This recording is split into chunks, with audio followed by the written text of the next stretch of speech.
So, welcome to Ellie News. It is March and it is Developmental Disabilities Awareness Month. And I am not alone. I'm joined by Dan Watts today to talk about exactly that and his discoveries from his 2020, I believe, documentary, Dancing. Well, Everybody Dance, a documentary on Ballet for All Kids that is following the journey of ballet students with and without disabilities while they prepare for a rehearsal. So, Dan, would you, maybe without spoiling too much, give us a quick rundown of what to expect? Yeah, well, the title says "Everybody Dance," but I don't want people to get scared away by the word dance because it is actually a movie about dedication, determination, and community that all these kids found together at this one dance studio. And I follow them for 10 months on their journey through life as they prepare for their dance recital, and it actually ends with their dance recital. So you get to see the entire process with these kids. And I mean, without spoiling too much, the readers and listeners of Ellie News can obviously watch it for the duration of minimum Developmental Disabilities Month on YouTube, on Prime Video, and various other streaming platforms. But given that we are a rather international publication, I think YouTube is definitely going to be available or should be available for everyone and readily accessible. I mean, again, spoilers ahead probably, but trying to stay spoiler free. I want to go a bit into the themes of the documentary because I found it very interesting to see, like, it has been as you said, though it deals with dance in the primary topic, there is so much more going on. And one thing that stood out to me was that throughout the course of the documentary, a repeated theme has been the lack of access to resource, which I believe is not just a kid's problem, and it is just a universal issue that we deal with. And especially in the case of the documentary, it was both information and support. For example, physical therapy. Many parents in the documentary especially have expressed their struggle in finding appropriate resources after their child's diagnosis. And this is also something I've heard not only from children, but also from older people, that no matter where you are, usually are just given a diagnosis and then sent on your jolly way. Right. And not really knowing how to deal with it. So obviously that is a big impact on your life. So how was having this shared space in ballet impacted that for both the children and the parents in your perspective? Well, I think one of the first things that I recognized when I went to the Ballet for All Kids, which is the name of the dance studio, Bonnie, the owner and founder, created this wonderful safe space for like-minded parents and kids to come and work together, and there's no expectations, there's no judgment. And I noticed a lot of the newer parents and the newer students would sit in the lobby, and the parents who had been there longer, and their kids Mm-hmm. had been involved longer, were able to share information on where to go. I think I'm in California, so we have a pretty good system here, but in the United States, it's called regional centers, and you just type it in and it'll give you the one local to you. So to be able to share information like that, and for the parents to be able to sit, they can watch their kids rehearse and take their dance class, but they were also just helping each other out and being friends.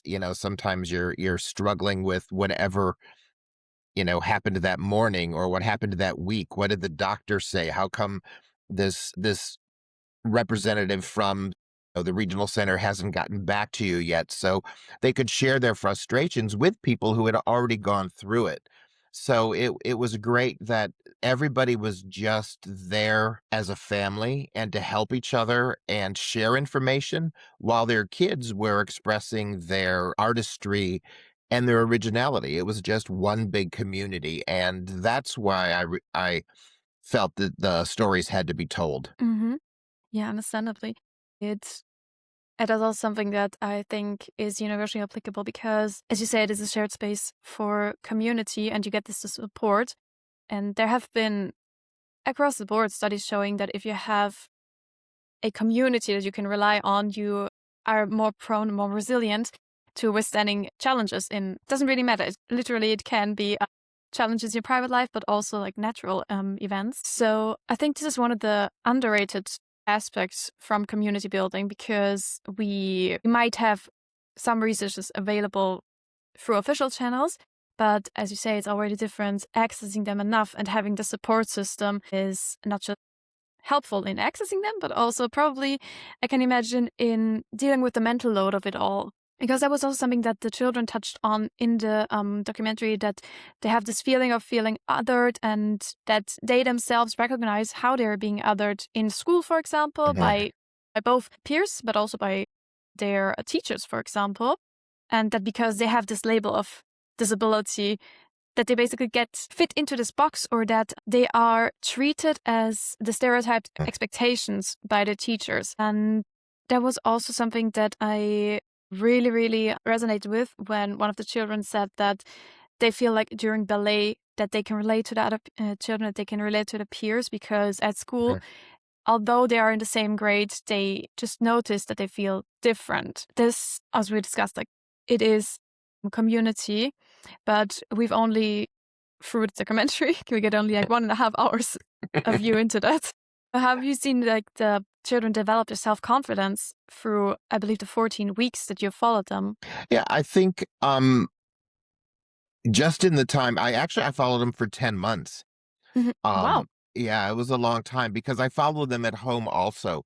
So it was great to see, many different things. It was great to see how they took what they've learned in ballet class, be it the Mhm. discipline, be it the, repetitiveness. They were able to then apply those lessons at home in accomplishing something there. The person you're talking about is Liam, and his mom and dad and family were very, very open in the film and let us into the house a few times. And to see him grow, I remember one of the things was their backpack after school Mhm. was to, when you got home from school, was to take your lunchbox out of your backpack, put your lunchbox on your hook, and then put the backpack on the hook and take your lunchbox into the kitchen and empty it.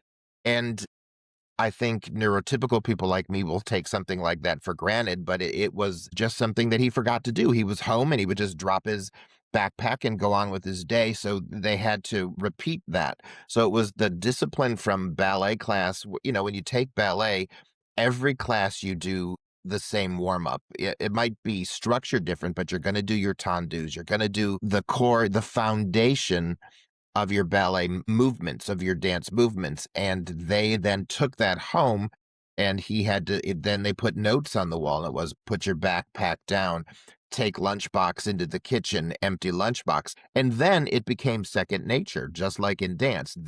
When he came home, he then realized, this is what I have to do. So they accomplished in that goal, and then they moved on to the next one. So it's just great to see how their confidence, day one, they're learning new choreography. They don't know nobody knows the steps except the teacher, you know? So to watch them on that journey and get better and then know the steps, and then to see them high five each other when they got it right and run around smiling and happy because they got the first minute of the song done.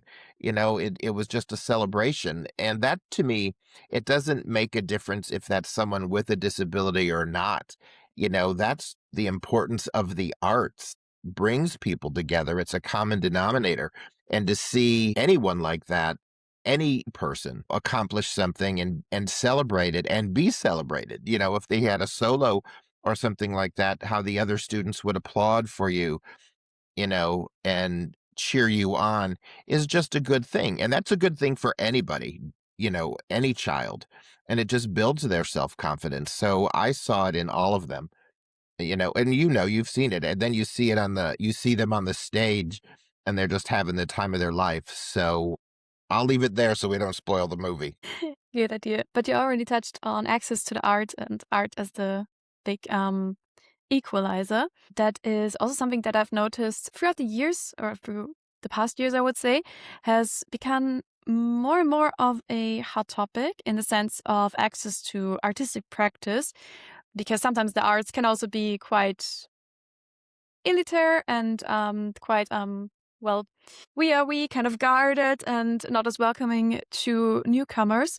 So was there anything you learned about access to artistic practice through this project? Well, I when I first started out to trying to find out what my movie was gonna be, I knew I wanted to tell the story of how the arts help Mhm. everyone in life, and you can apply what you've learned in art. You know, if your mom and dad made you take piano lessons, you might not have become a piano performer, but what did you learn with those disciplines and stuff like that? Well, that was my initial goal.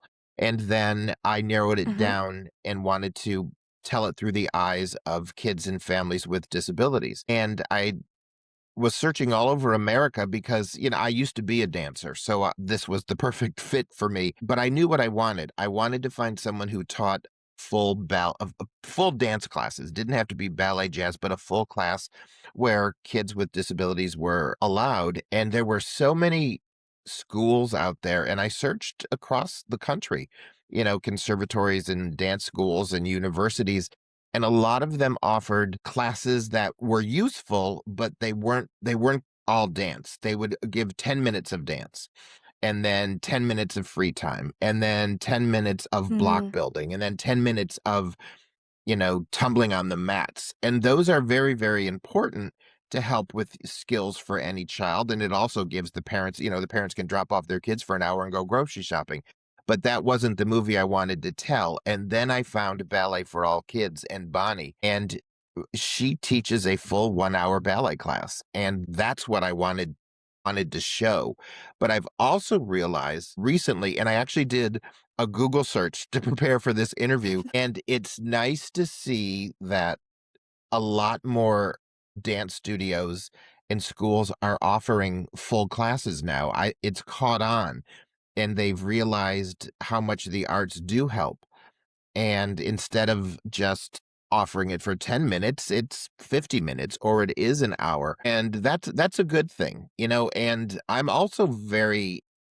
humbled that 3 studios, have reached out to me after they've seen the documentary, either the owner or a parent or something, and said, and they've asked, through Instagram and Facebook, they've reached out to me and said, "Hey, can you help me set up this type of program at my studio?" So I'm glad that my movie has inspired other people that were like, it's not that hard. It really is easy. And what Bonnie has done, and it's on her website, at the Ballet for All Kids website, she has created entire lesson plans and music and breaks down the entire thing. So you can go there and have access to how she did it. I'm talking about dance because that's what the movie's about, but I also found a piano teacher who did the same thing. So it's great that it's starting to change and people are realizing um, that, to me, all kids are the same. It doesn't matter if there's a disability or if there's not. If you put something in front of them, a challenge, no matter what it is, they'll work towards it. Mhm. So don't just think 10 minutes is enough, unless that's the structure you want of your class, but don't be afraid to offer a full dance class or a full musical theater class or an acting class or whatever, soccer. Make it longer. Give the kids the challenge to reach that goal and that destination, and they will just shine. And that's what the Mhm. movie shows. That's true. That's a beautiful impact documentary had actually. Yeah. Yeah, No, thank really, you. it's Thank you. yeah, you can be proud of that. And I also see that it can be a very, very, very much of a self-fulfilling prophecy that if you just assume, okay, the children won't have the attention span or can't handle more than 10 minutes of dance at one time, then if you never put it to the test and if you never actually let them try it out, how 1 hour of pure ballet class would go for them, then you will never find out.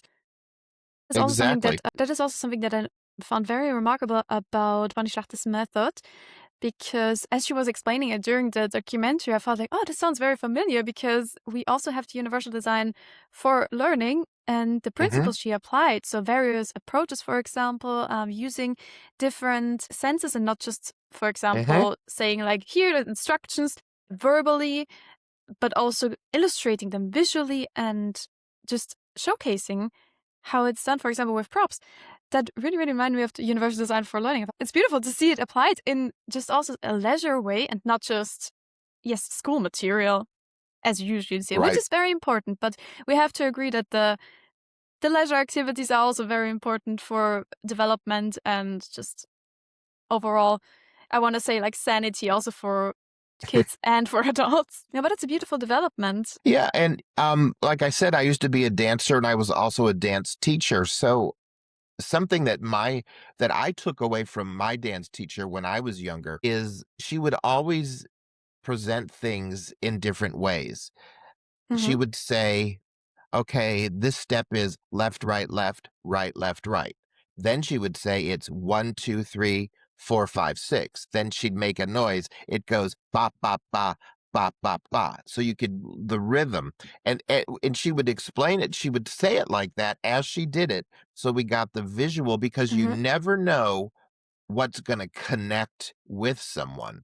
For me personally, I'm the ba ba ba person. I like the rhythm, the da da da, da da da. But that works for me. But that might you might be more the 1, 2, 3, 4, 5, 6, more literal way. So, but all kids are like that. Kids, you never know what's gonna connect with the child you're teaching. So Bonnie just offers it in so many different varieties, presents it in so many varieties. But I was lucky that my teacher at Hmm. home in Cleveland did that.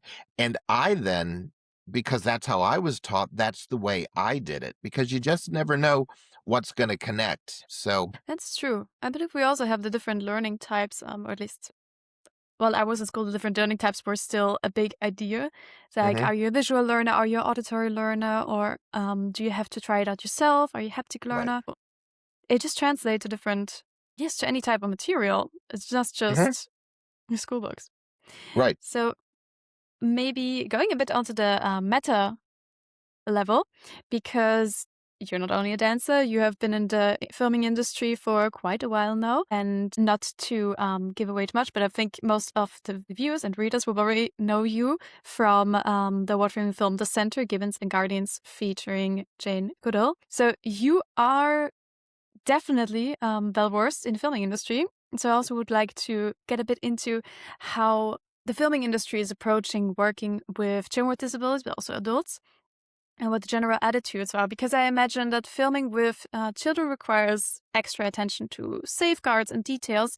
And on top of that, you worked with children with different types of disabilities. So how did you prepare for filming? As you said, it was like 10 months, so Mhm. it sounds very intense already. Have you worked with children or maybe also adults with disabilities before? Or was this your first experience? Well, I had taught two girls Hmm. when I was a dance teacher. Now we're talking, this is like 18 years ago. I haven't taught in a long time. And they were cousins, and they each had autism, and they were taking at my dance studio, and I knew nothing about autism back then, except I knew the word. So I talked to the mom, Fran, and said, "Is there anything I need to know?" And she said, like, the one daughter is sensory sensitive. Hmm. So, just show her how to correct her arm. You don't physically do it, just show her. And I said, "Okay." Well, that's all the thought I gave it. I didn't give it any more thought, and I just taught the dance class the way I always taught it. And this is like going back to what we already said. If you don't try out the goal, if you don't present them the opportunity and quote teach a full hour dance class, you're never going to know. So all I did was teach my class like any other way. you know all the students were equal, and kids progress at different levels, and it doesn't matter if they have autism or not. Kids just progress different, and at different rates and speeds. So I had a dream about them before I started the movie. And I thought, why am I dreaming about Fran's kids? I haven't taught in, Hmm. 18 years, and I didn't think anything else about it.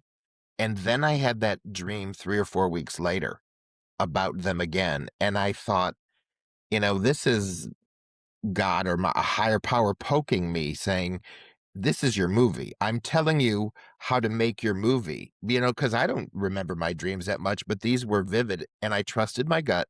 And I thought, okay, I'm going to tell this story through their eyes, because why else would I have dreamt about them and remembered the dream? So then I went out on my journey and I found Bonnie and started filming. Well, I worked at Columbia Pictures for 5 years, and then I worked for Simon Cowell for 5 years.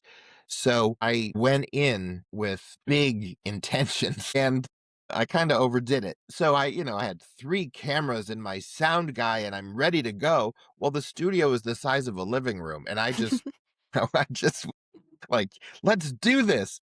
Well, when you walk in with a tripod and cameras on it, and then you have your microphone, it's called the boom mic, which is the long one that has the fuzzy thing on it, Yes. and y yeah, so the kids wanted to pet the caterpillar, they thought it was a caterpillar, so the sound guy was like, "Wait," and they wanted to hang on the tripods because they were like monkey bars. And I'm like looking there going, this is now we're like 3 minutes into it, and the kids have come into the studio and it is chaos. And I thought, this is wrong. And I told my entire crew, pack up and get out.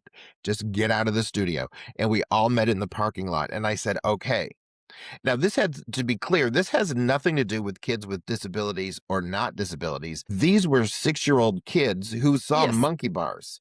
They thought, "Look what I can swing from." That's all it was. So, but I realized I couldn't film the movie the way my initial one. I made it way too Hmm. big.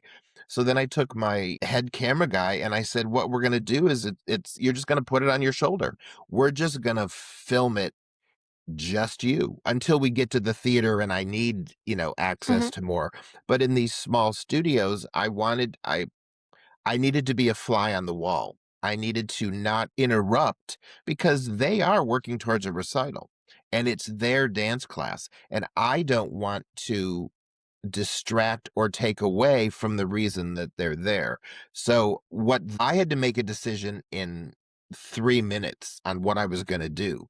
Hmm. But I think that that also goes back to the arts that I studied, because when you're on stage in a live production and something doesn't work, you have a split second to make a decision and do it.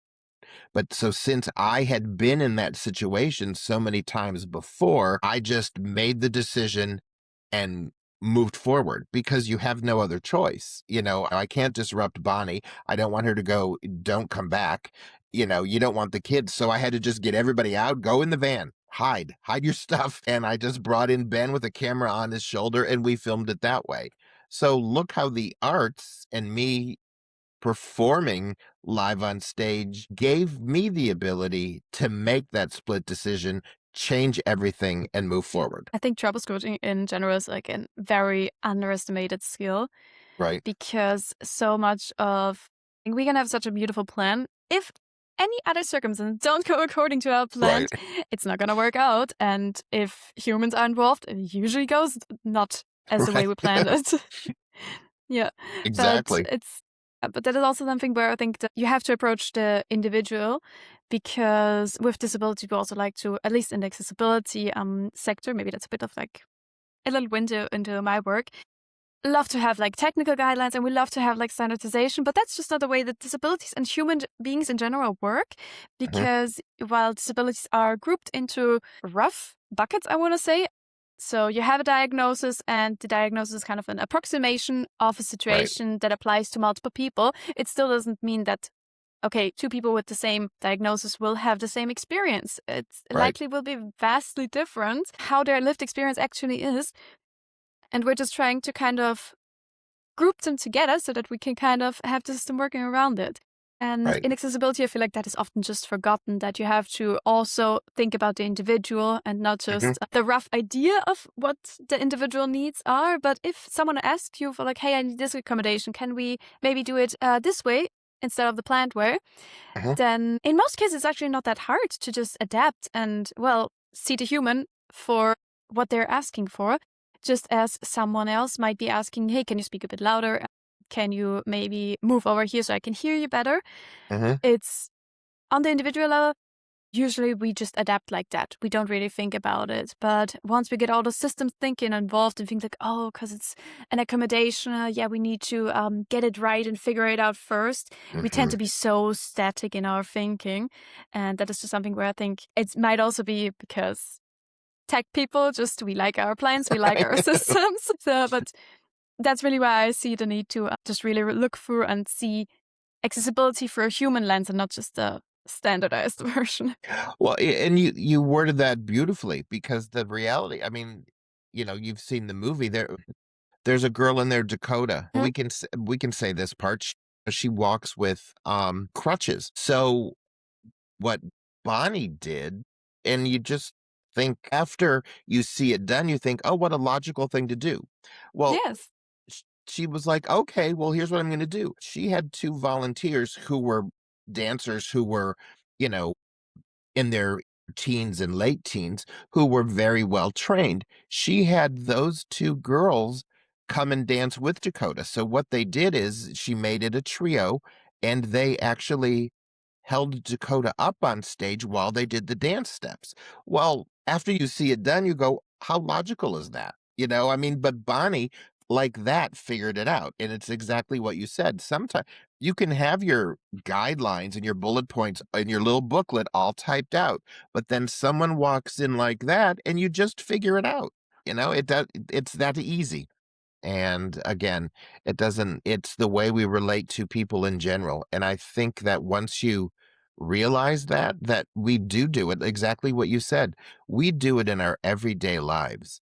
It's just for some reason, if you see someone in a wheelchair or see someone with crutches or whatever it is, we flash back or we think of what has the world told me to do. And it's just another human being. We adjust all the time. When grandmother got older, you helped her in and out of the car. It wasn't a big deal. You just did it. It was just the natural thing to do. So it's interesting because I think we make it harder than it is sometimes. And that's what Bonnie doesn't do. Bonnie's like, okay, come on in.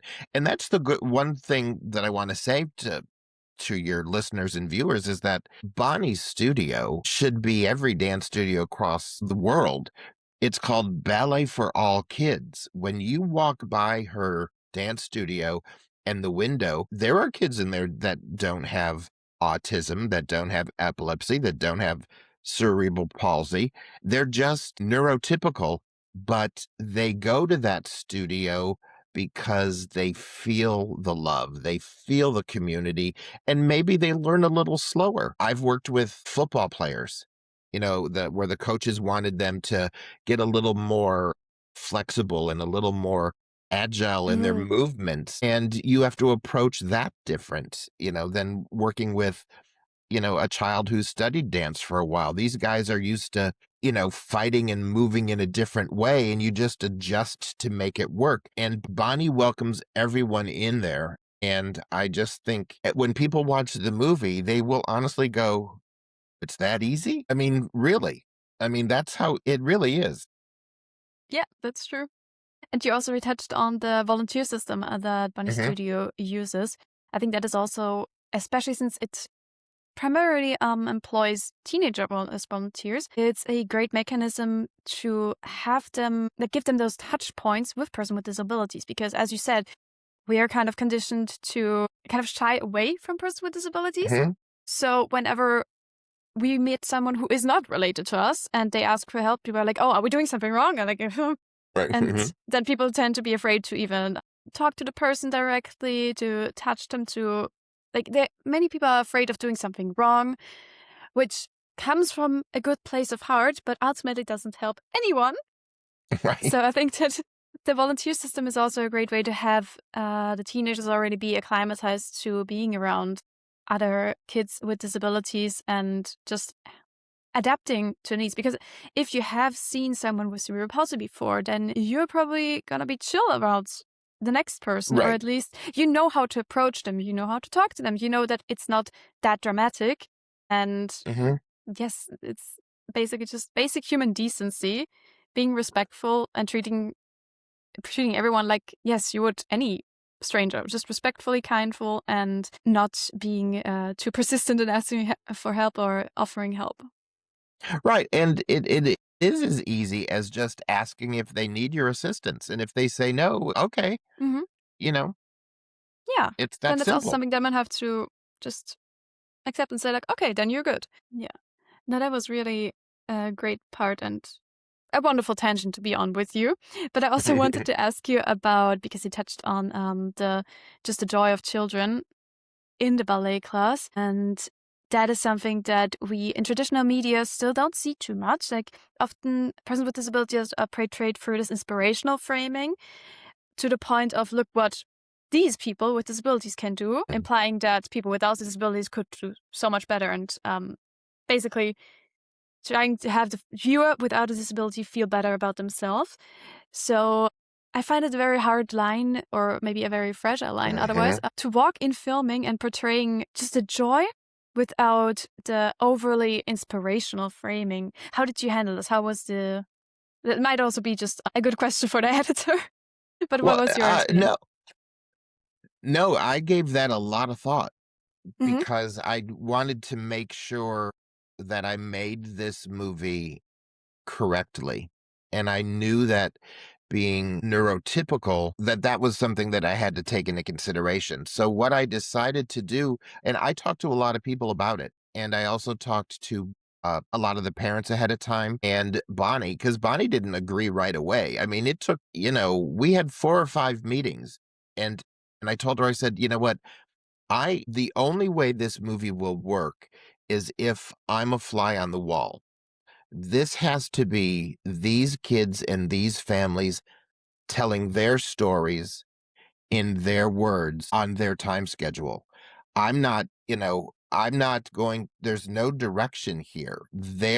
What they tell me is going to be the direction that I go. So again, every time I filmed, the story changed because I'm letting them tell it. And then I have the obligation with my editor to present it the best way possible. So I just did it that way, you know, and I think that by doing that, that's why, there's an autism magazine. I was embraced by the disability community, and I think it's because, and I'm honored and humbled by that because it was in the front of my brain. I wanted to make sure that I didn't step off that line. I had something very important to say, but I forgot what it was. It's fine. If it comes back to you, we can just edit it. Yeah. No, but I think Yeah, you did a so really wonderful job with it. And there is a lot of responsibility leaning on your shoulders if you know you're not part of this community, but you want to do them justice and you want to portray their experience and not your perception of it. exactly. And maybe slowly coming to a close, since you are an industry insider, I also wanted to hear your perspective on disability representation in the media.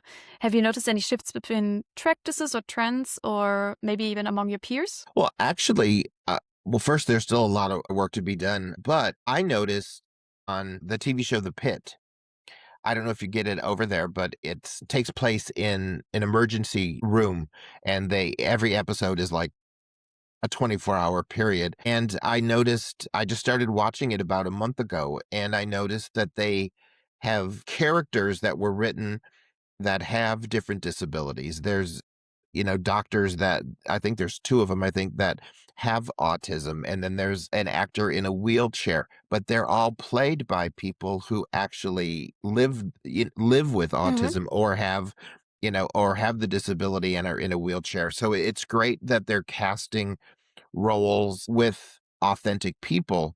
But what I liked even more is that the writing has changed. Hmm. That know nothing about, again, and I'm only speaking because I just saw this, a few weeks ago.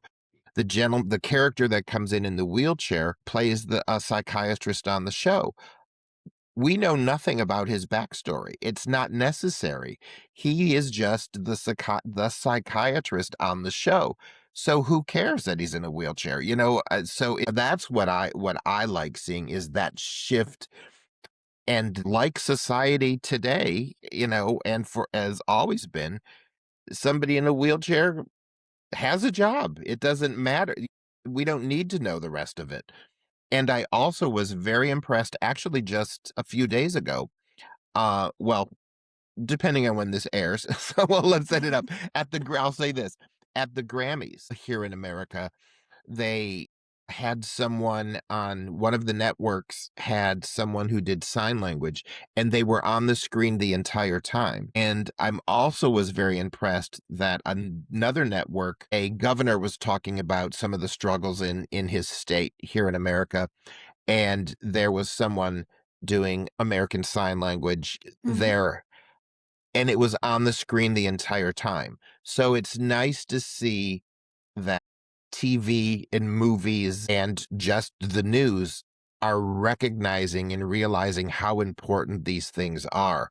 And they're moving forward with it. You know, why, a news network having someone standing right to the side doing sign language is, that's a big step because it was there the entire time. It wasn't just for the audience sitting at the event, it was there for the people to watch on TV. And I think that's we're moving in the right direction. Yes, that's definitely a beautiful step in the right direction to see not just the casting, but also, as you said, that it's just that roles are written with diversity in mind, actors are cast accordingly, and that just being a fact of life, Right. a reflection of society, and not part of the plot.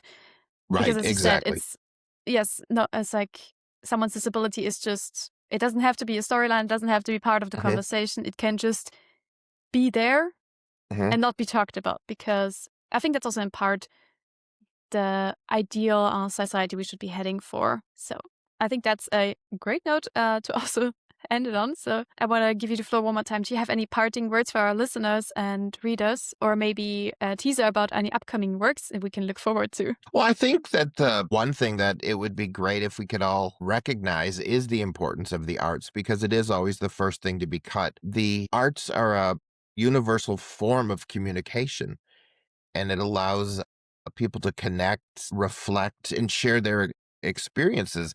And it also amplifies diverse voices and Hmm. it empowers individuals through their own creative expression.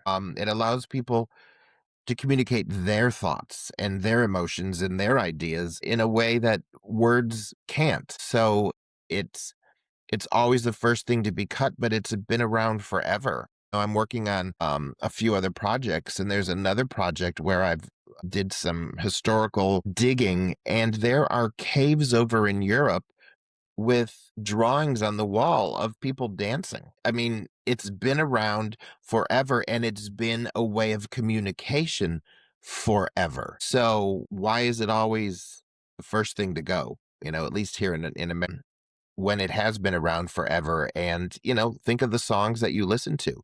You can listen to a song and it can put a smile on your face. I can listen to Adele whenever I need to cry. I just put on Adele. Yeah. We're affected by the arts affect us in so many ways, in good ways. And also, I'm working on two other documentaries. I have one, I'm just going to call it Untitled for now, but I'm working with she's an award-winning Broadway stage producer. Have you heard of the musical Kinky Boots? Oh, yes. She's the one who brought that to the stage, Daryl Roth. So I'm working on something with her, but I'll make that announcement in April. And I'm also doing another movie with a documentary with Rosie O'Donnell. Her child Clay has autism, and I can tell you a little about it. We're investigating. There's some shows on YouTube Hmm. that one of them is called Inanimate Insanity, and the other one is called Battle for Dream Island. And they're just they're object shows. And the artists and the creators of this, your audience should check them out. But what we've realized is the audience that goes to their conventions and watches these shows, a third of the audience has autism. So Interesting. Rosie wants to figure out what about these shows is connecting with kids with autism because Clay, her child, when Clay found the shows, all of a sudden Clay wanted to draw. Clay wanted to take drawing lessons. Clay started doing voiceover work. Clay wanted to be a character on the show.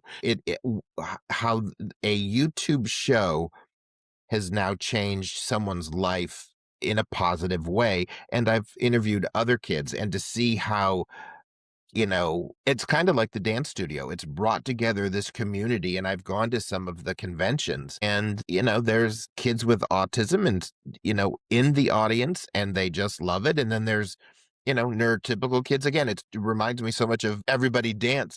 It's just this community coming together in a safe space.